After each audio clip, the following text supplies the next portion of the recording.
এটা একটা খুব দুঃখ লাগছে আমার কাছে। আপনাদের যতটা খারাপ লাগছে ততটা আমারও খারাপ লাগছে এবং সবাই বলছেন যে এখন শোনা যাচ্ছে। হ্যাঁ, শোনা তো যাচ্ছেই। বাট আগের যে এপিসোড গুলো, আগের যে জায়গাগুলো সেই জায়গাগুলো আর ফিরে আসবে না। আজকের ঘটনাটা আজকে আসলেই খুব ইন্টারেস্টিং। দুটো ঘটনাই খুব ইন্টারেস্টিং। একটা ঘটনা হাফেজ মাইনুদ্দিন ভাইয়ের থেকে পাওয়া এবং আরেকটা ঘটনা আমাদের পাওয়া হচ্ছে ডক্টর সিয়ামের কাছ থেকে এবং এই দুটো ঘটনা আমিও আপনাদেরকে আসলে শোনাতে চাই। এবং আমরা দেখছি অনেকে আমাকে আবার লিখছেন যে, "ভাইয়া ধীরে সুস্থে করুন।" হ্যাঁ, thank you for your support. আমি আবারও চেষ্টা করছি। ধীরে সুস্থে করারই চেষ্টা করছি। কিন্তু আসলে এভাবে করলে আসলে মাথা খারাপ হয়ে যায়। সো আমি চেষ্টা করছি। মানে আসলে খুব নার্ভাসও হয়ে গেছিলাম যার জন্য আমি তখনই লাইভটা ছেড়ে চলে যাই।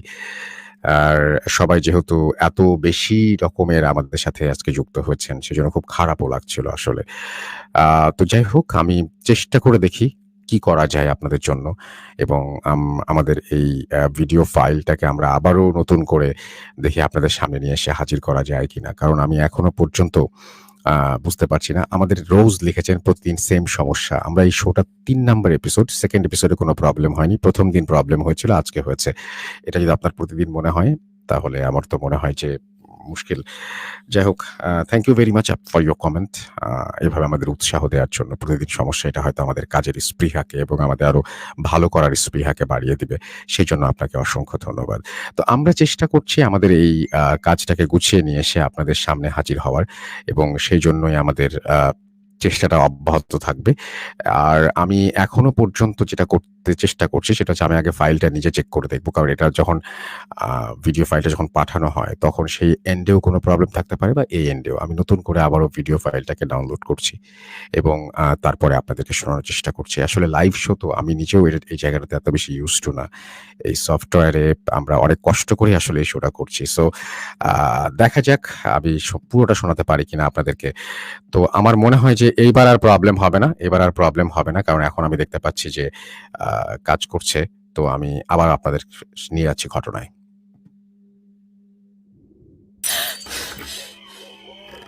আজ আবার শুনতে পাচ্ছেন শব্দটা?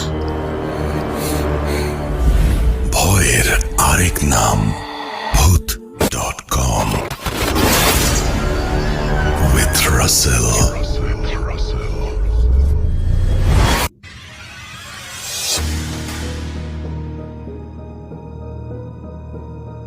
যেভাবে লেখা আছে আমি সেভাবেই পড়ছি। কিছু কিছু রহস্য উন্মোচনের জন্য নয়, কিছু কিছু জিনিস অধরাই থেকে যাবে। তবু মানুষ সন্ধান করে যাবে, তবু রহস্যের জট খুলতে চাইবে অনবরত। বিশ্বাস না হতে চাইলেও মানুষ ব্যাখ্যা করতে চাইবে আর চাইবে নিজেকে সান্ত্বনা দিতে। হয়তো শেষ পর্যন্ত তারা রহস্যগুলো এড়িয়ে যাবে, হয়তো অবিশ্বাসের চাদরে নিজেকে ঢেকে ফেলবে। কিন্তু এটা মানতেই হবে যে মানুষের জ্ঞানের সীমা আছে। চাইলেই সবকিছু উদ্ঘাটন করা যায় না। অনেক কিছুই থেকে যায় চেনা জানা জগতের বাইরে। আসসালামু আলাইকুম রাসেল ভাই, আশা করি ভালো আছেন। ওয়ালাইকুম আসসালাম। কারণ আপনি সবসময় ভালোর দলে থাকেন। আমি ডাক্তার মোহাম্মদ সিয়াম।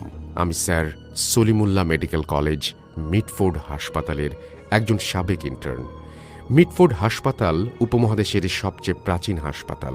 সেই সাথে মেডিকেল কলেজ আর কলেজের মেইন হোস্টেলও অনেক পুরনো। আর সেই হোস্টেলের পরতে পরতে জড়িয়ে আছে রহস্য। ঘটনা যে রুমের সেটার সম্পর্কে আমি কিছু বলতে চাই না। রুমটা কত তলায়, কত নম্বর রুম কিছুই বলবো না। কারণ সেই রুমে বর্তমানে যারা থাকে শুধু শুধু তাদের রাতের ঘুমকে নষ্ট করতে চাই না। চাই না আবার ওই রুমের রহস্য ঘাঁটাঘাঁটি হোক। থাক না কিছু জিনিস আগের মতোই। তাই আমি এখানে কারো আসল নাম ব্যবহার করব না। ঘটনার বর্ণনাকারী আমাদেরই এক বড় ভাই হাসান, এটিও ছদ্মনাম। বাকিটুকু তার ভাষ্যেই বলছি। ঘটনা ৬-৭ বছর আগের। তখন কেবল মেডিকেল কলেজে ভর্তি হয়ে ক্লাস শুরু করেছি। আমরা আমাদের রুমে ৩ জন উঠেছিলাম। আমি ছাড়াও রুমে মাসুম আর রুহান উঠেছি।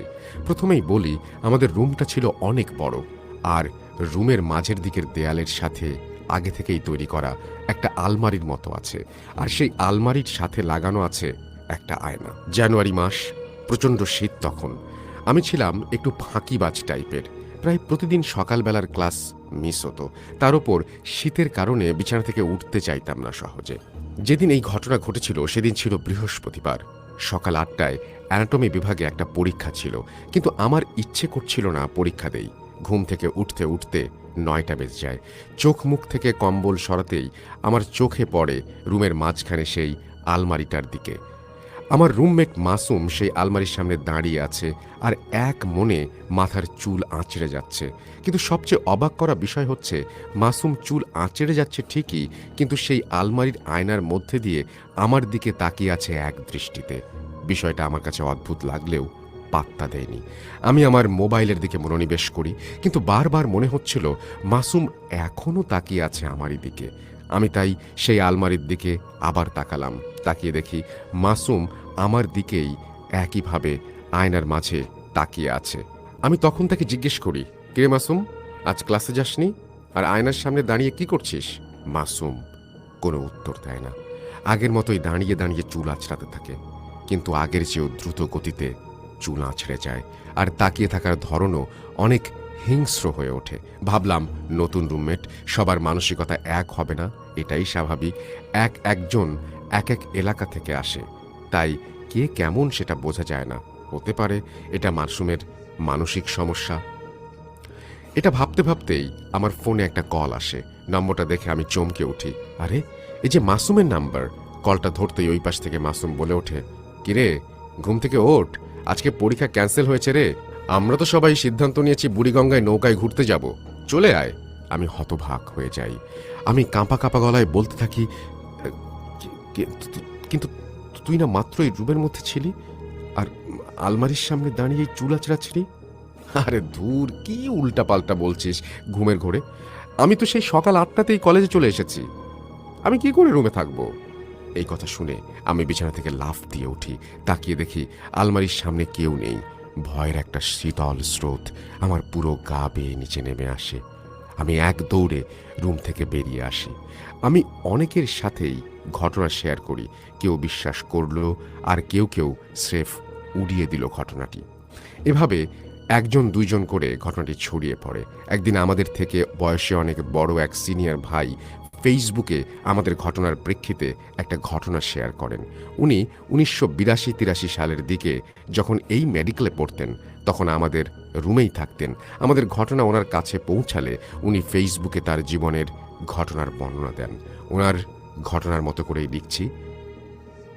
পাখি পালতে আমার খুব ভালো লাগে।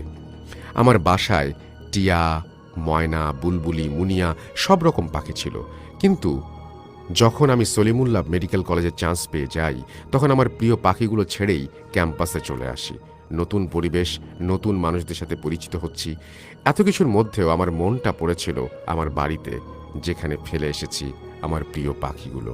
ধীরে ধীরে নিজেকে মানিয়ে নিতে থাকি। এভাবে মাসখানেক চলে যায়, কিন্তু এক রাতে একটা ঘটনা ঘটে। আমার পাশের রুমের একজন ছেলে বাথরুমে যেয়ে কিছু একটা দেখে প্রচণ্ড ভয় পায় আর চিৎকার করে অজ্ঞান হয়ে যায়। আমরা চিৎকার শুনে তাকে সাহায্য করতে এগিয়ে যাই। ছেলেটা জ্ঞান ফেরার পরেও ভয়ের কারণে কিছু বলতে পারছিল না।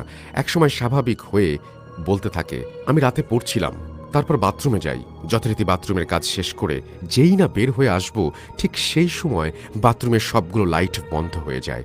আমি অন্ধকারে কিছুই দেখছিলাম না। হাতড়ে হাতড়ে একটা দরজা আমার সামনে আসে। আমি ভাবলাম এটাই বের হবার দরজা। সেটা খুলে আমি বের হয়ে আসি, কিন্তু সাথে সাথে আমি চমকে উঠি। এটা কোথায় আমি? রুমটা বিশাল বড়, আর রুমের মাঝে হালকা একটা আলো জ্বলছে। আমি ভয়ে ভয়ে সেদিকে এগিয়ে যাই। এগিয়ে গিয়ে যা দেখি তা দেখার জন্য আমি মোটেই প্রস্তুত ছিলাম না। আমি আমার সামনে একটা ট্রলির ওপরে লাশ দেখতে পাই। সাদা কাপড়ে মোড়া লাশটি আপাদ মস্তক ঢেকে রাখা। আমি ভয়ে ভয়ে লাশটার কাপড়টা সরিয়ে চমকে উঠি। আমি সেখানে নিজেকেই লাশ হিসেবে দেখতে পাই। এটা দেখে আমি সহ্য করতে পারিনি। আমি সাথে সাথে চিৎকার দিয়ে অজ্ঞান হয়ে যাই।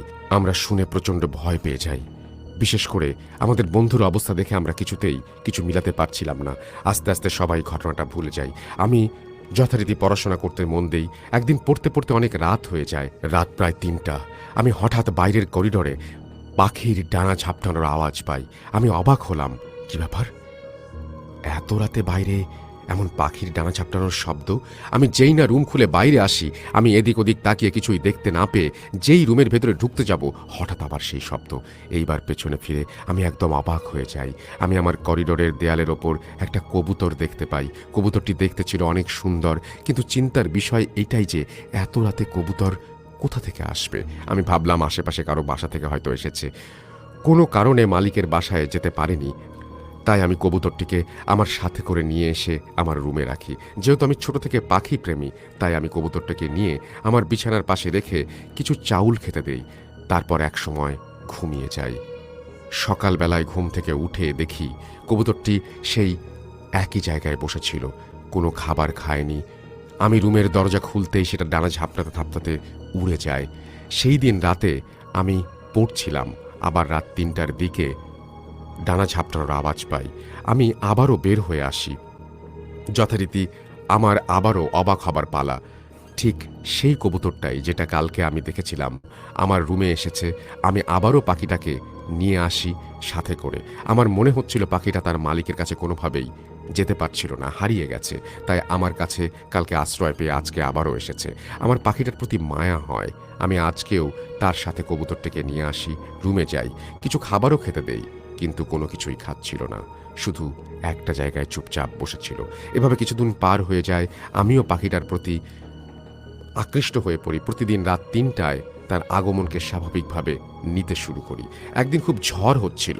আমি যথারীতি রাত ৩টা পর্যন্ত জেগেছিলাম পাখিটার অপেক্ষায়। কবুতরটি আসে ঠিক রাত ৩টায়। আমি সেটিকে করিডোরের রেলিং থেকে তুলে নিয়ে আসার সময় আমার চোখ পড়ে রাস্তা ঠিক ওপারেই একটা দোতলা বাড়ির দিকে। আমি লক্ষ্য করি সেখানে একটা জানালা, ছোট্ট জানালা, আর সেই জানালার পাশে একটা টেবিল আর একটা কম বয়সী সুন্দর মেয়ে সেখানে পড়াশোনা করছিল। কিছুক্ষণ তাকিয়ে থাকার পর সেই মেয়েটি উঠে এসে জানালাটি বন্ধ করে দেয়। আমি অবাক হয়ে যাই। আমি তো জানতাম এই ভবনে কেউ থাকে না। পরে ভাবলাম হয়তো নতুন কেউ উঠেছে। এই ভেবে আমি কবুতরটি নিয়ে রুমে চলে আসি। এভাবে প্রতিদিনই এটা চলতে থাকে। ঠিক রাত ৩টায় সেই কবুতরটি আসে, আর সেই ভবনের জানালা দিয়ে সেই মেয়েটিকে দেখা যায়। অবাক করা বিষয় হলো রাত ৩টায় ঘটনা ঘটে, তার ১ মিনিট আগেও না, পরেও না। কিন্তু সেই সময় আমার মাথায় এতটা ভাবনা আসেনি, সবকিছু স্বাভাবিক লাগছিল। এক রাতে যথারীতি কবুতরটি হাতে নিয়ে সেই জানালার দিকে তাকিয়েছিলাম। ওই দিন মনে হচ্ছিল মেয়েটা বুঝতে পারছিল আমি তাকিয়ে আছি প্রতি রাতে, তাই সে জানালা বন্ধ করছিল না। একটু পরে মেয়েটা আমার দিকে তাকায়। আমি চমকে উঠি, এত সুন্দর মেয়ে আমি কখনো দেখিনি। আমার দিকে তাকিয়ে ইশারায় মুখে আঙুল দিয়ে আমাকে চুপ থাকতে বলে। তারপর মনে হলো ওই মেয়েকে যেন কে ডাক দেয় ঘরের ভেতর থেকে। ভয় পেয়ে মেয়েটা জানালা বন্ধ করে দেয়। এরপর এটাই আমাদের দুজনের অভ্যাস হয়ে যায়। প্রতি রাত ৩টায় সেই কবুতরটি আসে, আর সেই মেয়েটি জানালা খুলে দেয়, আর আমাদের মধ্যে ইশারায় কথা হয়। এভাবেই মেয়েটার প্রতি দুর্বল হয়ে যাচ্ছিলাম। কিন্তু আমি বুঝতে পারছিলাম না ঘটনাগুলো শুধু কেন রাতের বেলাতেই ঘটে, দিনের বেলায় জানালাটা খোলা থাকতো না। আমার অস্থিরতা দিন দিন বাড়তে থাকে। আমি মেয়েটার সাথে দেখা করার জন্য পাগল হয়ে যাই। আমি সেই জন্য সেই বাড়িটার কাছে যাওয়ার সিদ্ধান্ত নেই। যেহেতু ভবনটি বাউন্ডারির ওই পাশে একটা কোয়ার্টার, তাই আমি সেই কোয়ার্টারের সামনে দাঁড়িয়ে থাকি সারাদিন। আশা ছিল একবার না একবার সেই মেয়েটি বের হবে, অন্তত স্কুলে যাবার সময় তো বের হবেই। আমি সারাদিন বাসাটার সামনে দাঁড়িয়ে থাকি, কিন্তু কাউকে সেই বাসা থেকে ঢুকতে বা বের হতে দেখিনি, কাউকে সেই রাস্তা দিয়ে আসা যাওয়া করতে দেখিনি। হতাশ হয়ে ফিরে আসি। সেই রাতে আমি অপেক্ষা করছিলাম। রাত ৩টা পার হয়ে যাচ্ছিল, কিন্তু আজ কোনো কবুতর আসছিল না। সে জানালাটাও আজ বন্ধ। এইভাবে ৫-৬ দিন চলে যায়। আমার অস্থিরতা তখন অনেক বেশি। আমি পরদিন সকালে আমাদের হলের কেয়ারটেকার কাকার সাথে কথা বলতে যাই। ওনার বয়স অনেক বেশি। আমাদের হল বানানোর সময় থেকেই উনি কেয়ারটেকার হিসেবে নিয়োজিত আছেন। আমি ওনাকে জিজ্ঞেস করলাম, কাকা, ওই বাড়িতে নতুন কেউ এসেছে? না তো বাবা, ওই বাড়ি তো অনেকদিন থেকে গোডাউন হিসেবে ব্যবহার করা হচ্ছে। কেন, কি হয়েছে? আমি তখন আমার সাথে ঘটা ঘটনাগুলো বলতে শুরু করি। শুনে চমকে উঠলেন তিনি। তারপর উনি বলতে লাগলেন, প্রায় ৩-৪ বছর আগে ওই বিল্ডিংয়ে একটা হাসপাতালের কর্মচারী তার পরিবার নিয়ে ওঠে। তাদের সাথে ছিল তাদের মেয়ে। সেই মেয়েটি এই এলাকারই একটা স্কুলে ভর্তি হয়।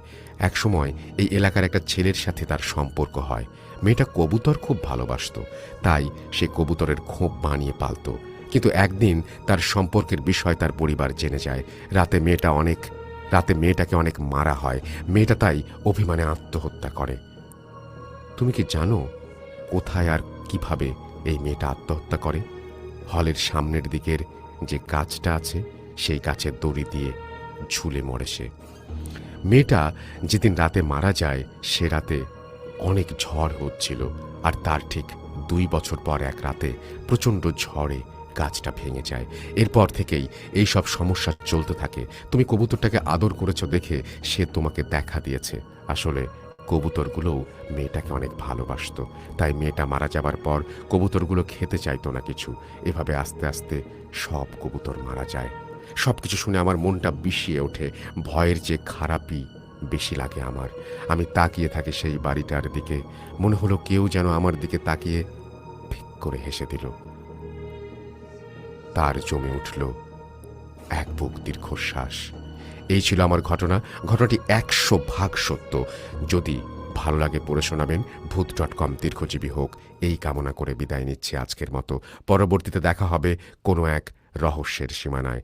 Doctor Mohammad Siam, sir, Salimullah medical college, Mitford হাসপাতাল। আপনাদের সবাইকে ধন্যবাদ জানাচ্ছি এবং আমরা ঘটনাটা যে পুরোপুরি শোনাতে পেরেছি, এই জন্য সবচাইতে বেশি ভালো লাগাটা কাজ করছে। এবং আমাদের এই ভালো লাগাটা কাজ করার পেছনে আরো একটা বড় কারণ হচ্ছে আপনারা আমাদের সঙ্গে আছেন। আর সেই সাথে আপনারা যারা এই মুহূর্তে আমাদেরকে শুনতে পাচ্ছেন তাদের সবাইকে আরো একবার ধন্যবাদ জানাই এবং আরো একবার ভালোবাসা জানাই। আপনারা আমাদের সঙ্গে আছেন বলেই আমাদের এই এগিয়ে চলার সাহস, আমাদের এই প্রেরণা, এবং আমরা আশা করব যে সামনের যে ঘটনাটা, পরের যে ঘটনাটা, সেই ঘটনাটা হাফেজ মাইনুদ্দিন ভাইয়ের এই ঘটনাটিও আপনাদের ভালো লাগবে। আজ আবার শুনতে পাচ্ছেন শব্দটা? ভয়ের আরেক নাম ভূত.com with Russell.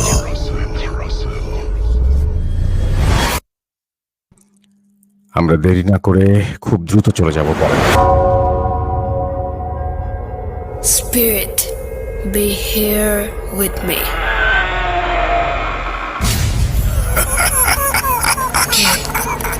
কে তুমি? Bhoot.com. The fear returns with Russell.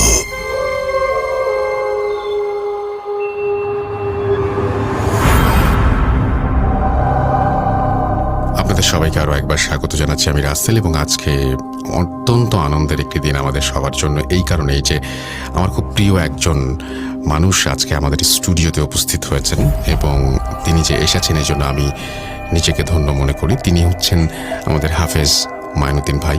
অনেক কিছু জানেন এবং আপনাদের অনেকের পছন্দের একজন মানুষ, এবং যিনি অনেক কিছুই তার জায়গা থেকে ইসলামের আলোকে ব্যাখ্যা করেন, এবং তিনি খুব সাদাসিধে একজন মানুষ এবং খুব সাধারণ একজন মানুষ। আপনারা যারা মিশেছেন তারা জানেন, এবং তিনি আজকে আমাদের স্টুডিওতে হাজির হয়েছেন তার রিসেন্ট কিছু ঘটনা শেয়ার করার জন্য। আমরা এখন সরাসরি চলে যাব আমাদের হাফেজ মাইনুদ্দিন ভাইয়ের কাছে। মাইনুদ্দিন ভাই, আপনাকে স্বাগত জানাচ্ছি আমাদের স্টুডিওতে। আপনি একটু আমাদের বলেন যে আপনি কোন জায়গার ঘটনা দিয়ে আজকে শুরু করতে চান। আসসালামু আলাইকুম। আমি আজকে যে ঘটনাগুলো বলবো সেটা ঢাকার নবাবগঞ্জ এলাকার। তো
কিন্তু এর মাঝে যেগুলো ঘটনা ঘটে সেগুলো খুবই একটু ভয়ঙ্করের মতো, যা সবাই অদ্ভুত, এই ঘটনা কেন ঘটলো।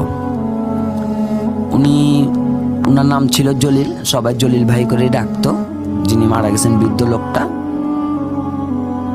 তো উনার বিশেষ করে উনি 5 ওয়াক্ত নামাজ, তাহাজ্জুদ নামাজ, ইবাদত বন্দেগীর মধ্যে সব সময় ঝড় বৃষ্টি হোক শীত হোক উনি মসজিদে গিয়ে নামাজটা পড়তেন।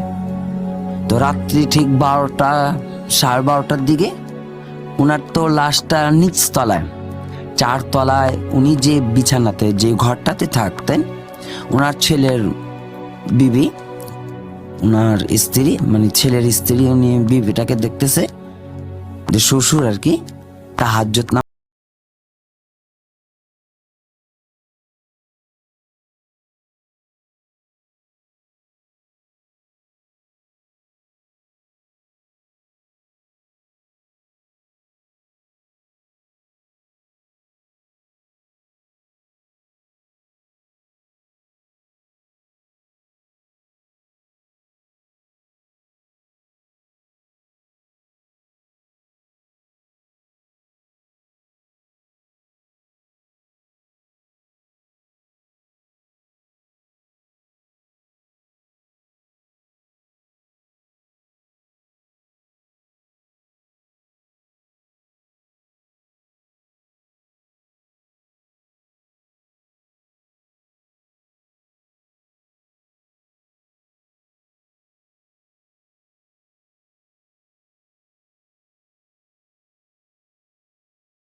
এটাই আমার সবচেয়ে বড় সংবাদ ছিল।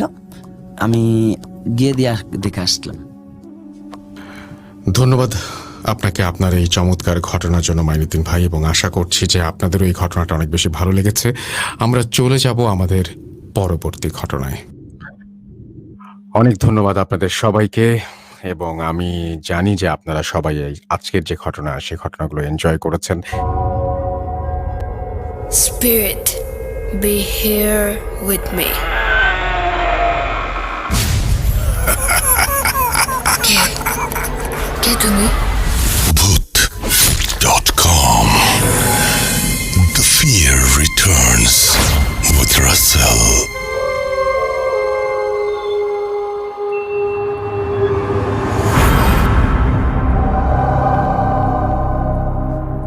অনেক অনেক ইমেল এসেছে আমাদের কাছে, সেজন্য শুরুতেই আপনাদেরকে অনেক ধন্যবাদ।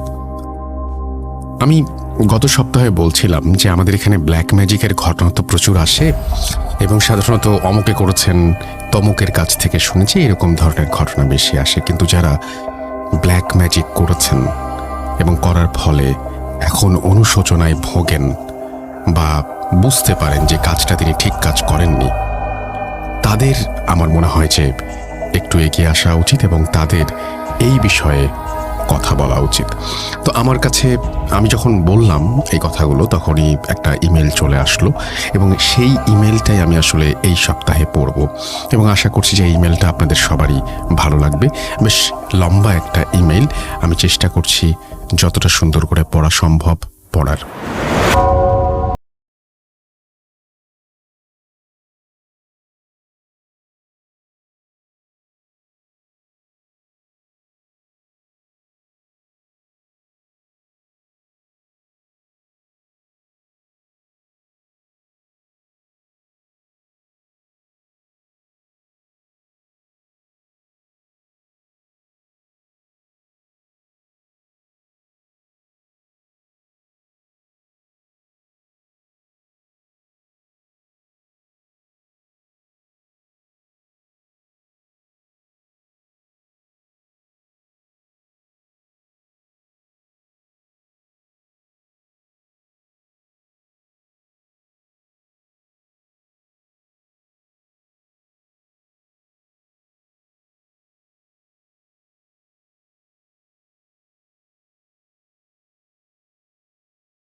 ও রানা ক্লাসেও আমার সাথে বাজে ব্যবহার করে।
সাথে কথা কাটাকাটিও হতো।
তিনি প্রবাসে থাকেন। তিনি আমাদের দেশে আসলে যদি আমাদের বাসায় আসেন তাহলে নানান তদবির করেন। তিনি ইসলামিক তদবির করেন, কুফরি করেন না। তার নাম কালাম। আমার মা আমাকে জিজ্ঞেস করে যে আমি কি কাউকে তাবিজ করেছি নাকি। আমি ভাবি সর্বনাশ, তাবিজগুলো আমার মায়ের হাতে পড়েছে। আমি তাকে খুলে বলি যে আমি কি করেছি। আমি শুধু মামাকে তাবিজ করার ব্যাপারটাই বলি। মা আমাকে বুঝান যে আমি ভীষণ অন্যায় করেছি। আমি মাকে জিজ্ঞেস করি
জন্য, সো আমি সেটার পড়লাম না বা বললাম না।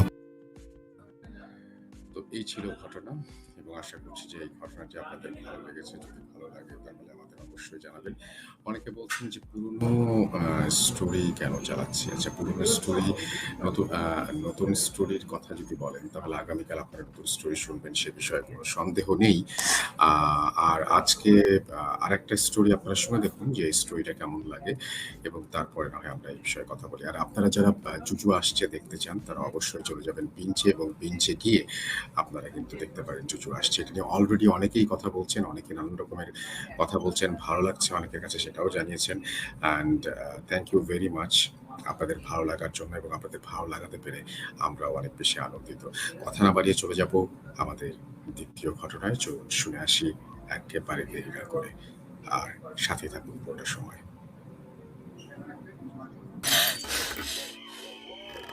আজ আবার শুনতে পাচ্ছেন শব্দটা? ভয়ের আরেক নাম ভূত.com with Russell.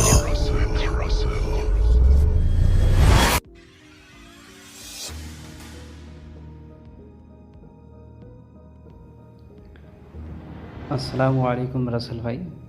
আমি জানি আপনি সবসময় ভালো থাকেন, আপনি ভালোর দলে। প্রথমে আমি আমার পরিচয়টা দিয়ে নিচ্ছি। আমার নাম রবিউল আওয়াল জুয়েল, আমার বাসা নাটোরে। আমি জবের কারণে ঢাকায় থাকি, বেশ কিছুদিন যাবৎ ঢাকাতেই আছি। তো আমার সাথে কিছু ঘটনা ঘটছে যেগুলো খুবই মারাত্মক। অর্থাৎ আমার নিজের মনে হয়েছে এগুলো ঘটনা আমার সাথে যেগুলো ঘটছে এগুলো আসলেও খুব মারাত্মক। এবং আরিফ ভাইয়ের যেই ঘটনাটা, সেই ঘটনাটা যখন আমি শুনি, সেই রাতেও আমার সাথে একটি ভয়ঙ্কর ধরনের একটি ঘটনা ঘটে যায়। তো আমি সাথে সাথে তখনই আপনার যে ফেসবুক ভূত.com-এর যে পেজ আছে সেখানে আমি লিসেনারদের উদ্দেশ্য করে কিছু কথা লিখেছিলাম যে আরিফ ভাইয়ের ঘটনাটা শোনার পরে এই মাত্র আমি অজু করে আমার রুমটা বন্ধ করলাম। আয়াতুল কুরসি পড়ে আমি আমার রুমটা বন্ধ করে নিয়েছিলাম। আমার সাথে কিছু ঘটনা ঘটেছিল, তো আমি সেই ঘটনাটাই শেয়ার করতে চলেছি আপনাদের সাথে। আশা করি লিসেনারদের ভালো লাগবে। তো আমি আমার ঘটনাটা শুরু করছি। জবের কারণে রাসেল ভাই আমি ঠিকমতো সময় পাই না। আমার জবটা মোটামুটি 16-17 ঘন্টা ডিউটি করতে হয়, যার কারণে খুব একটা সময় আমি পাই না। তো রাসেল ভাই আমি হঠাৎ করেই একদিন রাতে খুব তাড়াতাড়ি বাসায় ফিরি। আমার ডিউটিটা শেষ হয় মোটামুটি 8টার দিকে। তো আমি আমার রুমমেট আছে, আমার সাথে আমার রুমমেট থাকে, ওর নাম হচ্ছে আশিক। তো আমি আশিককে বলি যে আজকে আরিফ ভাইয়ের যেই ঘটনাটা সেটা আমরা শুনবো। এবং আমি শুনেছি যে আরিফ ভাইয়ের ঘটনাটা শোনার পরে অনেকেরই নাকি সমস্যা হয়েছে। বাট রাসেল ভাই, সত্যি কথা বলতে আমি একজন কোরআনের হাফেজ, এবং আমি ছোটোবেলা থেকেই বাইরে থেকেছি। দোয়া কালাম থেকে শুরু করে কোরআন শরীফ পড়া থেকে শুরু করে সব কিছু ইনশাআল্লাহ আল্লাহর রহমতে আমার মোটামুটি সব কিছুই ঠিক আছে। তো আমি আশিককে বললাম যে এই ঘটনাটা শুনলে সবার সাথেই সমস্যা হচ্ছে, তো তুমি শুনবা কি না? তো আমার রুমমেট বললো যে না, আমি শুনবো না, আমার তো আগামীকালকে ডিউটি আছে সকালে, তো তুমি শোনো, আমি পরে শুনবো। তো রাসেল ভাই, আমি ঘটনাটা আপনার লাইভ শুনতে পারিনি। আগেই বলেছি যে আমি ডিউটির কারণে অনেক রাত করে বাসায় ফিরি। তো আমি ঘটনাটা ডাউনলোড করেছিলাম, তো সেইখান থেকে আমি ঘটনাটা প্লে করি। মোটামুটি রাত তখন 10টা 22। তো আমি ঘটনাটা প্লে করার পরে আরিফ ভাইয়ের যে ঘটনাগুলো সেগুলো খুব মনোযোগ সহকারে শুনছিলাম, এবং একটা পর্যায়ে আমার একটু ভয় কাজ করছিল ভেতরে। তো রাসেল ভাই, আমি যখন ভয় কাজ করছিল তখন আমি মনে মনে আয়াতুল কুরসিটা পড়ছিলাম। পাশে আমার রুমমেট ও মোবাইলে বিভিন্ন ধরনের ভিডিও দেখছিল। তো একটা পর্যায়ে ঘটনা যখন শেষ হয় তখন আমার একটু ভয় করে। তো যার কারণে আমি আমার ভয় কাটানোর জন্য বিভিন্ন ধরনের ভিডিও দেখতে থাকি ফেসবুকে। তো ফেসবুকে ভিডিও দেখা শেষ করে আমি হঠাৎ করেই ঘুমিয়ে যাই। যেহেতু ক্লান্ত শরীর, তো আমি ঘুমিয়ে যাই। এবং ঘুমানোর পর আমার সাথে যেই ঘটনাটা ঘটে সেটাতে আমি মোটেও প্রস্তুত ছিলাম না। রাসেল ভাই, আমি যখন ঘুমিয়ে যাই আমি দেখি হঠাৎ করেই আমি একটা স্বপ্ন দেখতে শুরু করি। স্বপ্নটা এরকম ছিল যে আমার ফ্যামিলিতে আমার বোনের একটা ছেলে আছে, ওর নাম সুলাইমান এবং ওর বয়স 5 বছর হবে, 4 থেকে 5 বছর হবে আর কি। আমি দেখি যে আমি হঠাৎ করে দেখলাম যে একটা পুকুরের ধারে আমার ভাগিনা, অর্থাৎ সুলাইমানের কথা বলছি, আমার যে ভাগিনা, আমি দেখলাম যে ওকে নিয়ে আমি একটা পুকুরের ধারে নিজেকে আবিষ্কার করছি। তো রাসেল ভাই, যখন আমি দেখলাম যে আমার ভাগিনা আমার সাথে যাচ্ছে এবং যেতে যেতে হঠাৎ করে গায়েব হয়ে গেছে, অর্থাৎ নাই, সে নাই। তো পুকুর আমি খুঁজছিলাম ওকে, বারবার খুঁজছিলাম, বাট খুঁজে পাচ্ছিলাম না। একটা সময় আমি দেখলাম যে হঠাৎ করেই পুকুরের পাড়ের নিচে ও নেমে গেছে। তো আমি খেয়াল করি নাই বিষয়টা। যখন আমার চোখ পড়লো তখন আমি নিজে ওই পুকুরের মধ্যে নেমে যাই এবং ওকে আমি তুলে নিয়ে আসি। পুকুর পাড় থেকে আমি যখন ওকে তুলে নিয়ে আসি, এসে আমি ওকে নিয়ে আবার আস্তে আস্তে যাচ্ছি। আমি যেই ফ্ল্যাটে থাকি, আসলে ওইখানে বলার পরিস্থিতি থাকে না যে ওটা আমারই ফ্ল্যাট ছিল কি না। আমি একটা ফ্ল্যাটে উঠি আর কি। তো যখন আমি ফ্ল্যাটে একতলা সিঁড়ি অতিক্রম করি, তখন দেখি যে আমার যে ভাগিনা ও নেই, আমার সাথে নেই। তো আমি তখন আবার নিচে চলে যাই এবং ওই পুকুর পাড়ে যাই এবং পুকুর পাড়ে গিয়ে দেখি ও অটোমেটিক্যালি যে জায়গা থেকে ওকে আমি তুলে নিয়ে আসলাম সেইখানে আবার চলে গেছে, অর্থাৎ সেই পুকুরের পাড় দিয়ে নিচে। আমি আবার সেই পুকুরের পাড়ের নিচে যাই এবং এবার যেটা হয় আমার সাথে সেটা হচ্ছে ওইটুকু একটা বাচ্চা, মানে আমার ভাগিনা, যে তার বয়স 4 থেকে 5 বছর, ও আমাকে ধাক্কা দেয় এবং আমি ওই পুকুরের মধ্যে পড়ে যাই। পুকুরের মধ্যে পড়ে যাই এবং অনেকটা দূরে আর কি, যেমন বলে যে পিছল খেলে মানুষ যেরকম এক জায়গা থেকে মোটামুটি 10 হাত দূরে যায়, ঠিক সেই রকমভাবে ও আমাকে যখন ধাক্কা দেয়, আমি ওই পুকুরের পানির মধ্যে 10 হাত দূরে চলে যাই এবং পুকুরের পানিটা ছিল মোটামুটি হাঁটু অবধি, অর্থাৎ কাদও ছিল এবং পানিও ছিল হাঁটু অবধি। তো আমি ওই পিছল খাওয়ার মতো করে চলে যাই অনেকটা দূরে। তো আমি একটু বেশ অবাক হই এবং আবার আমি ওকে যাই হোক ধরে পুকুর পাড় থেকে আবার নিয়ে আসি। তো আচ্ছা ভাই, এবার যখন আমি ওকে নিয়ে আসলাম, তখন বাসার মধ্যে আসার আগে আমি দেখি যে ও নাই। আমি এবার ভীষণ আমার ভয় লাগতে শুরু করে, তখন আমি আবার চলে যাই। এবার দেখি যে আবার সে ওই জায়গাতে, ওই পুকুর পাড়টাতে। রাসেল ভাই, আমি যেটা দেখছিলাম সেটা হচ্ছে যে পুকুরের যে পাড়, সেটা পুকুরের পানি থেকে মোটামুটি 10-12 হাত ওপরে, অর্থাৎ পাড়ের যে গভীরতা পুকুরের পানি থেকে সেটা হচ্ছে 10-12 হাত। এবং ওইটুকু বাচ্চা বারবার কিভাবে নামছে, এত জলদি কিভাবে নামছে, এবং ওই বাচ্চাটাকে আমি তুলে নিয়ে আসছি, আবার সে ওইখানে কীভাবে চলে যাচ্ছে, হঠাৎ করে গায়েব হয়ে যাচ্ছে। অ্যাট লাস্ট আমি ওকে আবার ওইখান থেকে তুলে নিয়ে আসি। এবার নিয়ে আসার পরে আমি বাসার মধ্যে উঠছিলাম, অর্থাৎ একতলা থেকে যখন আমি 2তলাতে আসি রাসেল ভাই, ঠিক তখনই আমি খেয়াল করি যে আমার ভাগিনা আমার কাছে নাই এবং আমি দেখি যে আমার পেছন দিক থেকে কেউ আমাকে টেনে ধরে আছে। রাসেল ভাই, সত্যি বলতে আমি তখন একটু বিব্রত বোধ করি এবং আমি বলি যে কে আমাকে এইভাবে টানছে, কে? একটা সময় টানতে টানতে হঠাৎ করে আমি দেখলাম যে আমি ওপরের দিকে উঠে যাচ্ছি, অর্থাৎ আমি হাওয়ায় ভাসছি, ওপরের দিকে উঠে যাচ্ছি। ওই টাইমটাতেই আমার খুব প্রচণ্ড ভয় শুরু করে, নিজের ভিতরে অনেক ভয় কাজ করতে শুরু করে এবং আমি আয়তাল কুস্তি করতে শুরু করে দিই।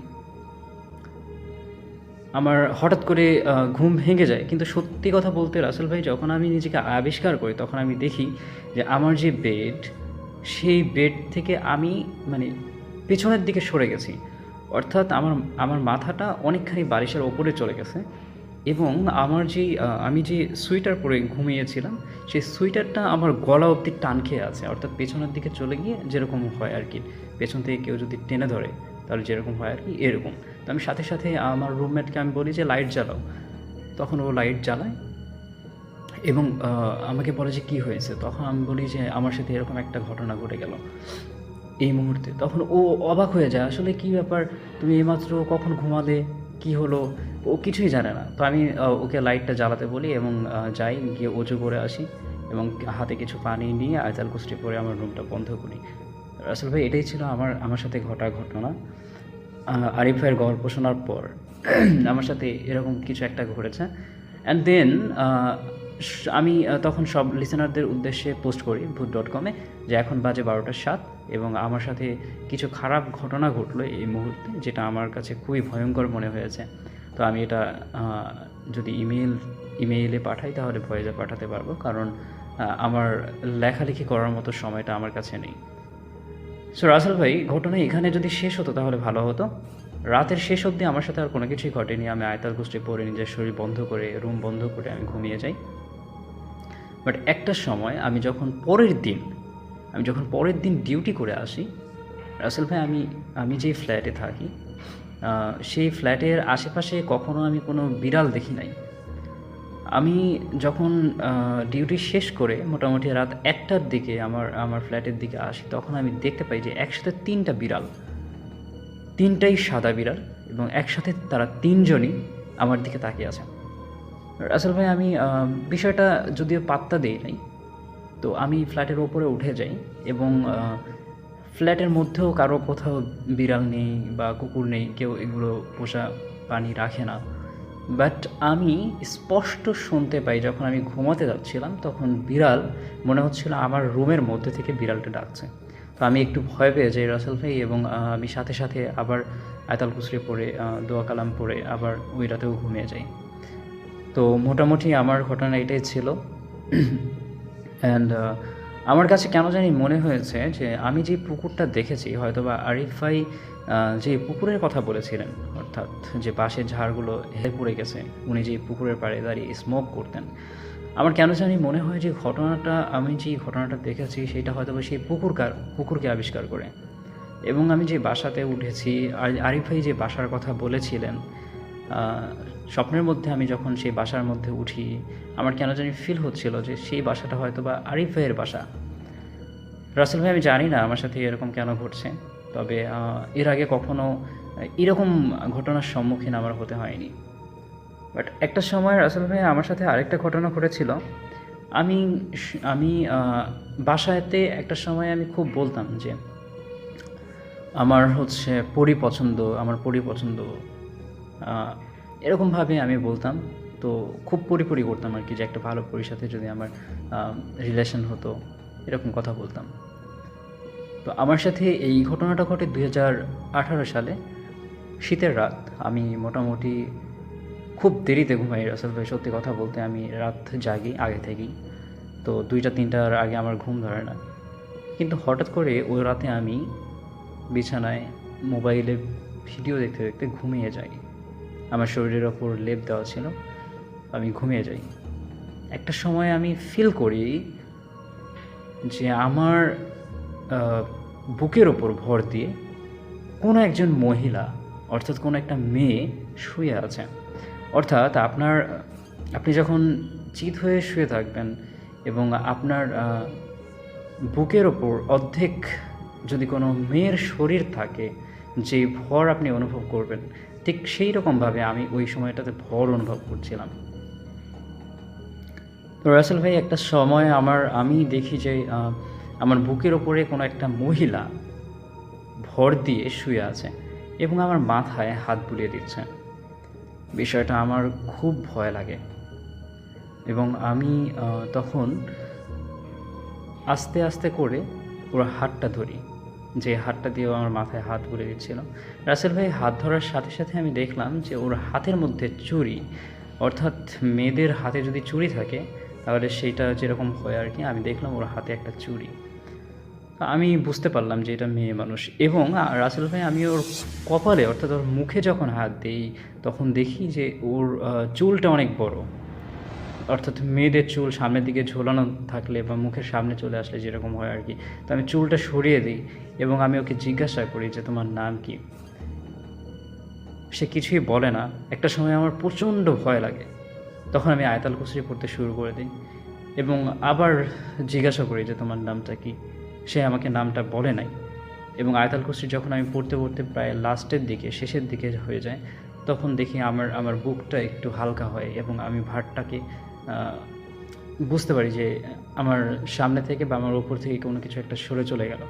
ওই মুহূর্তে আমি সাথে সাথে লাইটটা জ্বালাই, রুমের লাইট আমার আমি যেখানে ঘুমাই তার সাথেই ছিল। আমি যখন লাইটটা অন করি তখন আমি কাউকেই খুঁজে পাই না। আমার সাথে এই একটা ঘটনা ঘটেছিল রাসেল ভাই, আর আরিফের গল্প শোনার পর এই একটা ঘটনা আমার সাথে ঘটে গেছে। আমি জানি না এই ঘটনাগুলোর উত্তর কী, এখনও পর্যন্ত কখনো খুঁজে পাইনি। আশা করি লিসেনারদের ভালো লাগবে। আর ভূত.com এবং আপনার জন্য শুভকামনা রইল এবং দোয়া রইল। ভালো থাকবেন, সুস্থ থাকবেন। আসসালামু আলাইকুম। আজ আবার শুনতে পাচ্ছেন শব্দটা? ভয়ের আরেক নাম ভূত.com with Russell.